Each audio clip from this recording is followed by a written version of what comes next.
Hey everyone, it's Vicky from Vivid Talks. Today I'm bringing on a very special guest, Amber, who is a cosplayer and a model. She's been diagnosed with muscular dystrophy and is now in a wheelchair. But her passion and her drive for her cosplay has kept pushing her forward to pursue her dream. I'm going to be sharing with you her story of how she's inspired so many people around the world. Hey everyone, I'd like to welcome Amber to my interview today. I'm super excited that she's able to join us and I'm so happy I can meet her here finally. Amber, would you like to tell us what do you do as a creator? As a creator, I like to do a lot of cosplay. I like to put a lot of twists on certain characters in cosplay.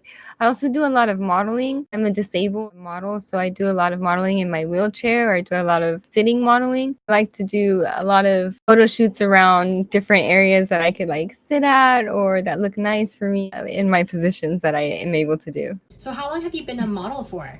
I've been a model for a very long time. I started when I was young. My mother put us into modeling when both me and my sister were like in elementary school. So we went to Wow. school for modeling and did that professionally, yeah, for a while.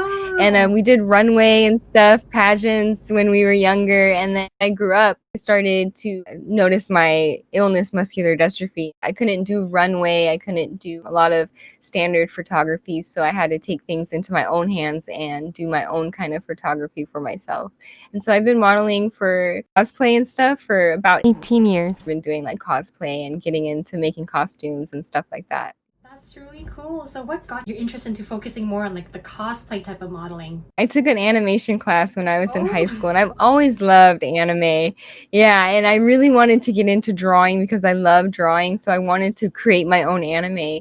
And my anime teacher took me and another student to Anime Expo for the first time when I was in high school. oh, that's so cool. That was back in like 2002. And it was so long ago. Going to that convention, there was probably like 5 people dressed up in cosplay back then. It was not like a Oh, big really? thing back then.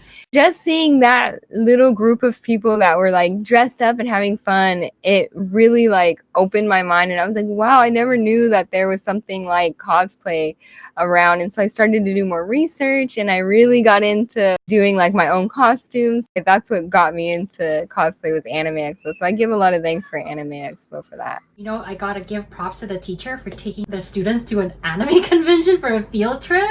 I That is know, like the right? bomb. Yeah, that is so Right? What an cool. amazing thing. Teachers, you never know. It's always like a teacher that could really make a difference in a kid's life. I'm so glad that you had such a good influence. Passion stemmed from something that you got exposed to when you were younger in school. It was so amazing. What keeps you motivated to keep doing your modeling and your cosplay? I think my illness actually plays a big part of it. If I stop doing certain things, I'll lose that skill right away. So cosplaying keeps me moving, it keeps me creative, it keeps my muscles going. I really like staying in that creative headspace as long as I can because there's going to be a moment where I'm not going to be able to do this anymore.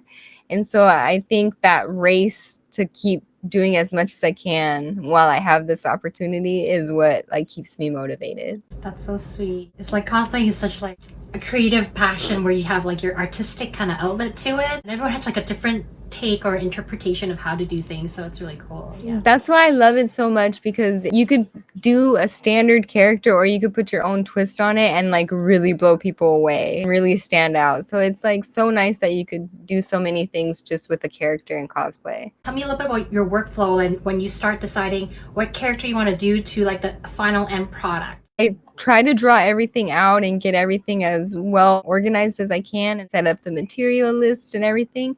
Sometimes it could take me like 3 to 4 months to do a certain like armored costume. I'm doing a lot of it by myself, and with my illness, I have to take a good amount of time. Like photo shoots and stuff, like my makeup, I tend to take an hour or like 3 or 4 to do my makeup depending on how creative I have to be with it. And for photo shoots, my husband and his sister are professional photographers. So Oh, I'm lucky enough to have them in my life. Yeah. And It's very convenient. yeah, they take all my pictures. We tend to do a lot of photo shoots inside a photo studio because I have like the wheelchair and stuff. And so it's just easier to have that alone time and space, not feel like rushed in a certain area. So we're able to set things up and make sure I'm like safely positioned. And photo shoots could take anywhere from like 3 to 4 hours too, just depending on like how many positions I need to get into and what we're doing. We've gotten into a rhythm. We've set everything up so that I'm able to get things done pretty fast. Yeah, with my conditions and stuff. Yeah, usually it takes a couple of photo shoots to kind of set that like template up, you know? Yes, Yeah, to yeah, get that right? going. Yeah. That's good. You have like a good team you can work with. You have a good workflow. You can just kind of hammer out all of those like photo shoots now. If I'm doing any like special editing, I use my tablet and I have a program called Procreate. It's like the perfect program to like simply edit pictures and stuff like that. And it works really good. And that's what I've been using to do like my last couple of posts where it's like multiples of me and stuff like that. Yeah, I've been using that program. I've been seeing those composites. They look really cool. And I don't think I've heard Procreate before. Like most people usually use Photoshop, right? So it's really cool that there's other tools out there you can use for doing some of these compositions. I'm able to use that one really easy. Photoshop's a little bit difficult for me because of everything, but it's almost like the paint program where it's just so Oh, simple and easy to use. Yeah. so that's a desktop app, not a mobile app? It's actually on the iPad. Oh, so it's a mobile application. Yeah, it's like $10. You could just buy it on the App Store and it's called Procreate. Sounds funny when you say like Procreate. Different context, right? It's one of the best programs I've used for editing. It's so nice and simple. It keeps your pictures really high def too. What is your proudest moment as a creator? I think one of my proudest moments was making it to meet Angelina Jolie. That was pretty amazing a moment. Yeah, I never thought I would have the opportunity to sit and talk with her for as long as I did. It like stopped time completely. I didn't know what was going on. It was just me and Angelina Jolie, and the fact that my cosplay was able to take me to a world premiere movie, you know, I never thought I would have the opportunity to sit on the carpet with so many amazing stars and have them walk past me and comment on my costume and have a focus on me for a little bit with such amazing people that where the focus should be on them. And I'm so thankful for that opportunity that Disney gave me to be there. I'm so happy for you. I remember seeing your poster that it was like the Maleficent premiere for the movie, right? I just saw your photo and the video of you on the red carpet and Angelina just came up to you and crouched down and talked to you. I was just like, oh, my heart. She was so sweet, like an actual angel. I couldn't believe it. Oh, that's such a beautiful moment. The armor that you made for Maleficent, it looked like super detailed. There was so many parts to it. That was like incredible. That took me about 4 months, almost 5 months to make. Yeah. Every day working on it from morning till night. I was in crunch mode trying to get that done for Anime Expo. It's the biggest one that I've done. Yeah. It'll go down in history as my favorite. Oh, that's good. Really, really good job on that. Love that Thank costume so you. much too. What would you consider as one of your biggest challenges as a creator? I think one of my biggest challenges as a creator is standing up with costumes. With my illness, I have to design a lot of things that are made for sitting.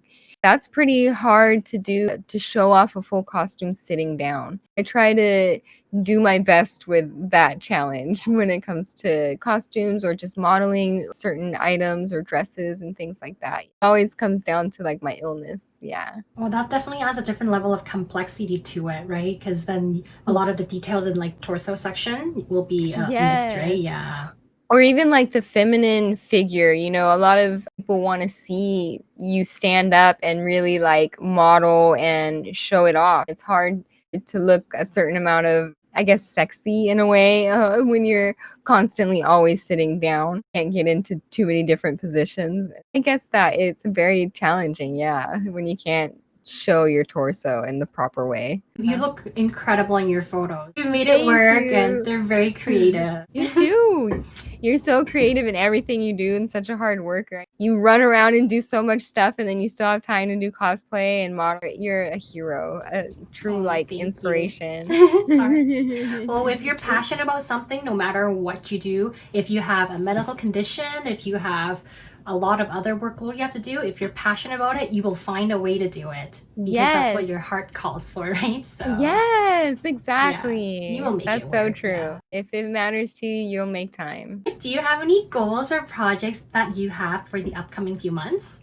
Yes, I have a project with you that I'm really excited to get done. I'm going to be taking those pictures within the next couple of days and then working on that so we could get it done for Halloween and stuff. I have a couple of projects. I have this witch hat that's right here behind me that I've I see that, yeah. Yeah, I want to take pictures with that, get some Halloween stuff out, and then start getting into the holidays and get that, Christmassy vibe, Thanksgiving, that family togetherness vibe. Ancient Magus Bride, have you seen that anime? Yes. Yeah, I have a photo shoot with me and Elias. I have his head underneath the witch's hat. Yeah. Cool. And so I'm going to be taking pictures with Elias. It's like simple photo shoots that I'm going to try to be doing and kicking out during the pandemic. Try to do as much as I can safely. You're so busy. You have so many projects on the go. Yeah, I've also been working with people from Vlog Squad like David Dobrik and Scotty Sire, people that do like YouTube stuff, drawing up some pictures for them to like prank each other with. It's been fun. I've been getting back into drawing commissions and stuff too. Oh, you're so talented. You can like create costumes and draw. Do you do a lot of like your own designs of original outfits with your drawings then? Yeah, I've done a couple of original designs. Yeah, I'm trying to get stuff out there like that. I like doing different twists on characters. I love that. Like I did a Lolita version of Harley Quinn. Yeah, that was really fun. I like doing little stuff like that. You're only as creative what you imagine. The sky's the limit, right? You could push yourself as far as your imagination could go. What would be a good piece of advice you want to give someone that wants to cosplay or model, but they have maybe some health conditions? I guess like use this as your form of motivation to get out of whatever is making you feel like you can't do it. When I was first diagnosed, I went into like major depression. I let that eat me up for a very long time. And when I did that, my talents went down and I basically had to like restart again and try to pick up where I left off. It made me realize that I shouldn't have let my illness dictate my happiness and my motivation. That's my greatest advice, is to not let it stop you from your dreams, because if you do that, you just stay in that pit of sadness and it's not good. It'll kill you if you do that. Try your best and keep your head up and don't let anything, even your illness, stop your shine. Oh, that's so inspiring. Sometimes it's really difficult when you're kind of in that position or the rut and you just don't know what to do, right? It's very easy to fall into sadness and it's very hard to get out of it. Yeah, it takes a lot of work, but once you're out of it, you feel so accomplished and it's like the greatest motivation to keep you going. You leveled up, right? Yeah, exactly. Yeah. Beat the quest, you're on to the next mission now. Exactly. Yeah. Quest complete. Now the next one. I'm so glad you are where you are at today, because you've done so much with your creatives and being able to also inspire so many people out there. I love always seeing your social media posts because you're so talented and you're so motivated, and it's just really like inspiration just for all of us out there. Oh, thank you. Oh my gosh, you too. You have no idea how much it means to see you go to work, come home and be with family, and still you do cosplay, modeling, you're building your own costumes. So it's you that motivates me too. Aww. Like without you, yeah, I follow you for a reason. I don't, I look up to you, girl. Aww, hearts. Well, I guess we can inspire each other whenever we're down. We kind of look through our feed, like, oh yeah, Amber's working really hard. I gotta kick my butt and start working hard again. Well, thank you so much for today. That's all the questions I had. Is there any final words you want to say to any of our listeners or anything? Thank you so much for having me. I'm really, truly honored. You have no idea how much this means to me to be able to have this opportunity to speak to you and your viewers. So thank you so much. I'm truly, truly honored and thankful. And I hope everyone out there just continues to follow their dreams and their goals and to have fun and be safe during this pandemic. Thank you so much.